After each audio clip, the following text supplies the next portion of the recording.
ముందుగా 99 టీవీ ప్రేక్షకులకు వినాయక చవితి శుభాకాంక్షలు. బులెటిన్లో డీటెయిల్స్ చూద్దాం. రాష్ట్ర వ్యాప్తంగా వినాయక చవితి పండుగ సందడి నెలకొంది. తొలి పూజలు అందుకునేందుకు విఘ్నేశ్వరుడు ముస్తాబయ్యాడు. వాడవాడల్లో విభిన్న హంగులతో నిర్వాహకులు వినాయక మండపాలను సర్వాంగ సుందరంగా తీర్చిదిద్దారు. వాటికి ఏమాత్రం తీసిపోకుండా వివిధ రూపాల్లో గణనాథుల్ని కొలువు తీర్చారు. పర్యావరణాన్ని పరిరక్షించాలనే నినాదంతో విద్యార్థులు, వివిధ స్వచ్ఛంద సంస్థలు మట్టి వినాయకుడు ప్రతిమలను ఉచితంగా పంపిణీ చేశారు.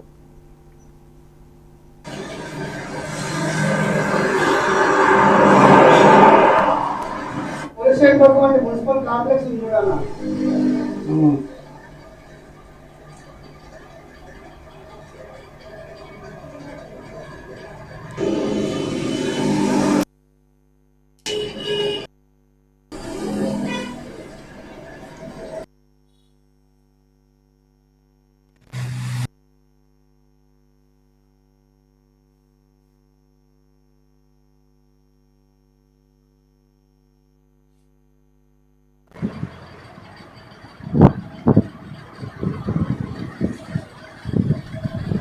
మళ్ళీ చిన్నవి పట్టింది.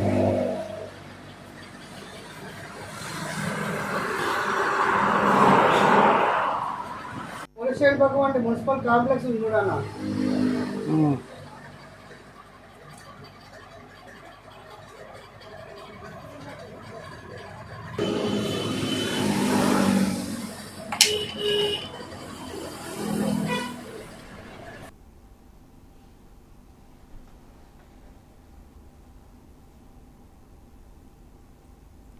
రాష్ట్ర వ్యాప్తంగా వినాయక చతుర్థి శోభ నెలకొంది. ఆదిదేవుడైన గణనాథునికి పూజలు చేసేందుకు భక్తులు సర్వం సిద్ధం చేశారు. ఏకదంతుని మండపాలతో ఊరు